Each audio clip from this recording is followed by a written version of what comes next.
राजकीय महाविद्यालय सिकराय में बीए भाग प्रथम संस्कृत विषय के नियमित विद्यार्थियों की ऑनलाइन व्हाट्सएप एवं यूट्यूब ग्रुप पर आज हम भारतीय संस्कृति की विशेषताओं के बारे में वीडियो लेकर आ रहे हैं। अभी हमने पूर्व में भारतीय संस्कृति की 8 विशेषताओं तक अध्ययन किया। अब हम 9वीं विशेषता का अध्ययन करेंगे। 9वीं विशेषता है संस्कार मूलकता। भारतीय संस्कृति के अपरिहार्य अंग के रूप में संस्कारों की व्यवस्था की गई है। संस्कारी मानव को सुसंस्कृत एवं सभ्य बनाते हैं। संस्कार ही गुणों के आधायक होते हैं, अतः गुणों के प्रति संस्कारों की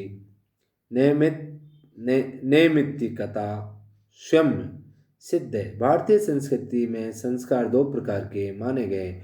कुछ संस्कार तो वे होते हैं जो पूर्व जन्म के होते हुए भी इस जन्म में पल्लवित हो जाते हैं।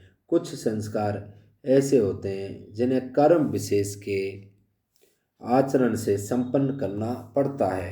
कर्म विशेष के आचरण से संपन्न किए जाने वाले संस्कार भी 2 प्रकार के बताए गए, ब्राह्म और देव। गर्भाधान से अंत्येष्टि पर्यंत किए जाने वाले 16 स्मार्ट संस्कार ब्राह्म कहलाते हैं, जबकि पाक यज्ञ, हविर यज्ञ और सोम यज्ञ आदि कर्म देव संस्कारों में गिने जाते हैं। गर्भाधान, पुंसवन, सीमोत्तोनयन, जातकर्म, नामकरण, अन्नप्राशन, चूड़ाकर्म, यज्ञोपवीत, वेदारंभ, व्रतादेश, केशांत समावर्तन, विवाह एवं अंत्येष्टि इत्यादि 16 संस्कार कहे गए। किंतु शूद्रों के 2 ही संस्कार होते हैं, विवाह एवं अंत्येष्टि। संस्कारों के संबंध में एक धारणा यह भी प्रचलित रही है कि जन्म से सब मनुष्य एक ही शूद्र जाति में उत्पन्न होते हैं, किंतु संस्कार होने पर मनुष्य द्विज या ब्राह्मण हो जाता है, जैसा कि कहा गया है, जन्म ना जायते शूद्र है, संस्कारात् द्विज उच्यते।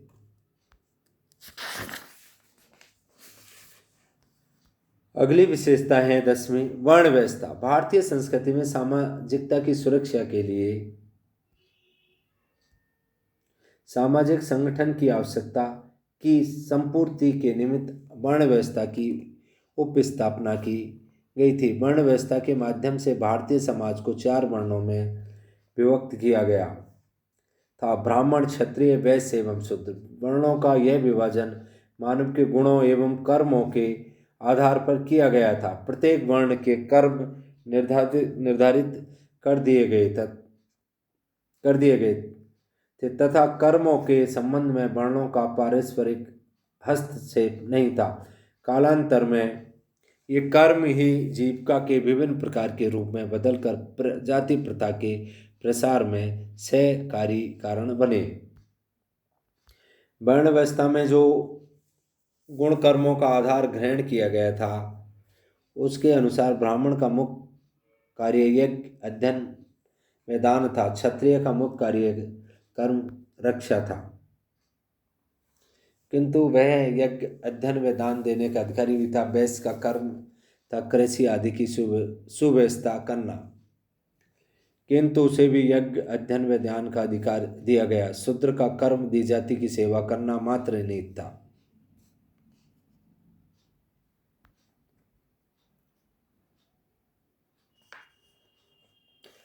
आश्रम व्यवस्था व्यक्ति के वैयक्तिक जीवन को संतुलित एवं व्यवस्थित बनाने के उद्देश्य से भारतीय संस्कृति में आश्रम व्यवस्था का विधान किया गया है। वर्ण धर्मों के निर्वाह हेतु भी आश्रम व्यवस्था का औचित्य माना गया है। प्राय वर्ण त्रय के लिए आश्रम चतुष्टय का विधान था। गुरु के पास जाकर वेद आदि शास्त्रों के अध्ययन की अवधि को ब्रह्मचारी आश्रम कहा जाता था। विवाह उपरांत संपूर्ण लोक व्यवहार का आचरण करते हुए अर्थ काम का यथेच्छ उपभोग ग्रस्त आश्रम माना गया था। पुत्र पौत्रादि के हो जाने पर लौकिक आसक्ति को त्याग कर वन में जाकर तपस्चरण करना वानप्रस्थ आश्रम कहलाता था तथा इसी प्रकार एकमात्र मुक्ति के लिए प्रयत्नशील हो जाना संन्यास आश्रम कहलाता था तथा इसी प्रकार एकमात्र मुक्ति के लिए प्रयत्नशील हो जाना संन्यास आश्रम का लक्ष्य माना गया था।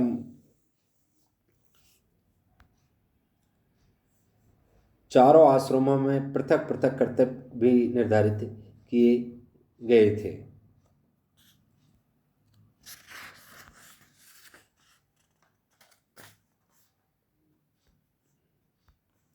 पुरुषार्थ 12वीं विशेषताएं। पुरुषार्थ चतुष्ट है। भारतीय संस्कृति में धर्म अर्थ काम और मोक्ष रूपी 4 पुरुषार्थों की कल्पना की गई है जो मानव जीवन को सौद्देश्य बनाते हैं। इन 4 पुरुषार्थों में जीवन की परिपूर्णता है। धर्म जीवन का सर्वाधिक व्यापक तत्व है। समाज में धर्म से पृथक रहकर नहीं रहा जा सकता क्योंकि अधार्मिक ही असामाजिक बनता है। धर्म आध्यात्म को संपूर्ण करता है। यह मानव को आचार व्यवहार की सीख देता है, कर्तव्य का बोध कराता है।